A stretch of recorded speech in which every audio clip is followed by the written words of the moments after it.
അപ്പോൾ രാവിലെ എഴുന്നേറ്റ് ഒരു സ്റ്റഡി വ്ലോഗ് എടുത്തുകൊണ്ടിരിക്കുമ്പോഴായിരുന്നു നമ്മുടെ ഫൂഫു സാറിൻ്റെ ഒരു മെസ്സേജ്. എടാ ഞാൻ കണ്ണൂർ വരുന്നുണ്ട്, നീ ഫ്രീ ആണെങ്കിൽ ഒന്ന് പോര്, ചെറിയ പരിപാടി ഉണ്ടെന്ന് പറഞ്ഞു. പിന്നീടൊന്നും നോക്കിയില്ല ഗൈസ്, നേരെ സൈലം കണ്ണൂർ ഹൈബ്രിഡ് ക്യാമ്പസിലേക്ക് വിട്ടു. അപ്പോൾ നമ്മൾ ഏകദേശം 10 മണിക്ക് കാസർഗോഡ് നിന്ന് വിട്ട് ഏകദേശം 1:30 ഒക്കെ ആകുമ്പോൾ നമ്മൾ അവിടെ എത്തിയിട്ടുണ്ട്. റെയിൽവേ സ്റ്റേഷനിൽ നിന്ന് നമ്മൾ അടുത്ത് തന്നെയായിരുന്നു സൈലത്തിൻ്റെ ഹൈബ്രിഡ് ക്യാമ്പസ്. അപ്പോൾ ഞാനും എൻ്റെ ഫ്രണ്ടും കൂടിയിട്ടാണ് വന്നിട്ടുള്ളത്.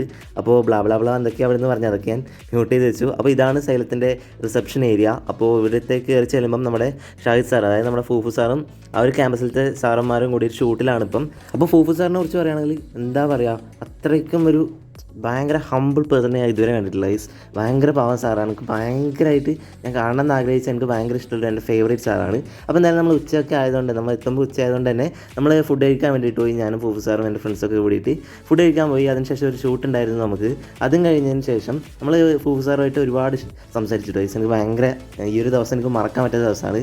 അതിനുശേഷം നമ്മൾ സൈലത്തിൻ്റെ ഹൈബ്രിഡ് ക്യാമ്പസ് ഒന്ന് എക്സ്പ്ലോർ ചെയ്യാമെന്ന് വിചാരിച്ചു. അപ്പോൾ ഇത് അതിൻ്റെ ക്ലാസ് റൂമാണ്. അപ്പോൾ അടിപൊളി ക്ലാസ് റൂമാണ്, മൊത്തം എയർ കണ്ടീഷൻഡ് ക്ലാസ്സാണ് ഇതിവിടെ.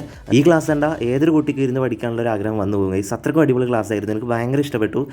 അപ്പോൾ ഇത് സൈലത്തിലെ ടീച്ചേഴ്സിനോടായാലും നമ്മുടെ ഫൂഫു സാറിനോടും അവിടുത്തെ ടീച്ചേഴ്സിനോടൊക്കെ കുട്ടികൾ സംസാരിക്കുന്നതാണ്. അവർ ക്ലാസ് കഴിഞ്ഞ് പോകുന്നതാണ്. ഇത് എൻ്റെ കയ്യിൽ വ്ലോഗ് എടുക്കാൻ അത്രയ്ക്കും നല്ലൊരു ഫോണൊന്നും അപ്പോൾ ഇല്ലാത്തതുകൊണ്ട് ഫൂഫു സാർ സ്വന്തം ഫോൺ എനിക്ക് തന്നിട്ട് നീ വ്ലോഗ് എടുത്തോടാന്ന് പറഞ്ഞിട്ട് അവരുടെ മൈക്ക് തന്നിട്ട് എനിക്ക് വ്ലോഗ് എടുത്താൽ തന്നു ഗൈസ്. അപ്പോൾ എന്താ ഞാൻ പറയുക, എനിക്ക് വാക്കുകളില്ല ഗൈസ് ആ ഒരു സംഭവം പറയാൻ. ഒരു ടീച്ചർ എന്നതിലുപരി എനിക്ക് നമ്മുടെ ആരൊക്കെയോ എനിക്ക് തോന്നി ഗൈസ്. അപ്പോൾ എന്തായാലും ഈ ഒരു ഷോർട്ട് വ്ലോഗ് ഇത്രയേ ഉള്ളൂ. ഒരു മെമ്മറബിൾ ഡേനെ ഞാൻ ഒരു ഷോർട്ട് വ്ലോഗ് എടുത്തതേ ഉള്ളൂ. അപ്പോൾ ഫൂഫു സാറിൻ്റെ കൂടെ ഒരുപാട് ഫോട്ടോസൊക്കെ എടുത്തു. അപ്പോൾ ഈ ഒരു വ്ലോഗ് കണ്ടതിന് thanks for watching. This me Abhinav K. Do subscribe.